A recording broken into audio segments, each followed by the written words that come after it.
హరిహర వీరమల్లు సినిమాపై మాజీ మంత్రి పేర్ని నాని వ్యాఖ్యలకు కౌంటర్ ఇచ్చారు సినిమాటోగ్రఫీ మంత్రి కందుల దుర్గేష్. ఇంతకీ పేర్నేమన్నారు, దానికి కందులు ఇచ్చిన కౌంటర్ ఏంటి? కొన్ని థియేటర్లో పిలిచి ఏమన్నా సమస్యలు ఏంటని అడిగావా? ఆయన అడగడా మంత్రి గారు? అడగాలి కదా. కొన్ని సినిమా వాళ్ళని పిలిచి ఏంటి సమస్య ఏంటి అని అడగాలి కదా. అయ్యేం అడగరు.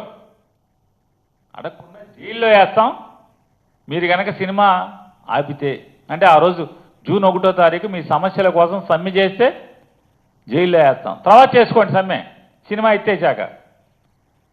ఇదో ఫ్లాప్ సినిమా, రాబోయే ఫ్లాప్ సినిమాకి ఏదో అన్న సామెతగా ఉంది. ఈ రాబోయే ఫ్లాప్ సినిమాకి మళ్ళీ జైల్లో వేస్తాం, ఆ వేస్తాం ఈ వేస్తాం అని కోడలకి బుద్ధి చెప్పి అత్త తెడ్డు నాకింది అని చెప్తారు మోటు సామెత.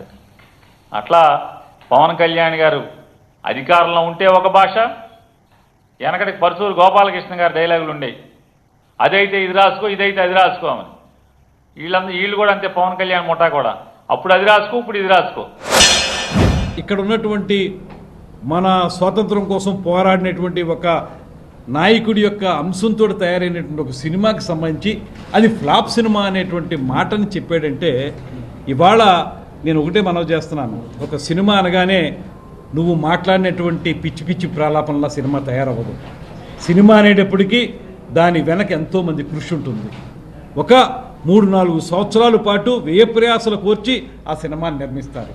ఆ సినిమాని నిర్మించినప్పుడు ఆ సినిమాకి సంబంధించినటువంటి నిర్మాత కానీ, ఆ సినిమా మీద ఆధారపడినటువంటి వందలాది మంది కుటుంబాలు కానీ, ఇవన్నీ కూడా ఆ సినిమా హిట్ అయితే 4 రోజులు వాళ్ళకి భోజనం వెళుతుంది.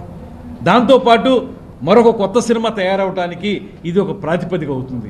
ఇలాంటి నేపథ్యంలో సినిమా రిలీజ్ కాకముందే నువ్వు ఒక రకమైన జడ్జిమెంట్ నువ్వు ఇచ్చావంటే నువ్వు ఎంతమంది కుటుంబాలతో ఆడుకుందామని చూస్తూ ఉన్నావు.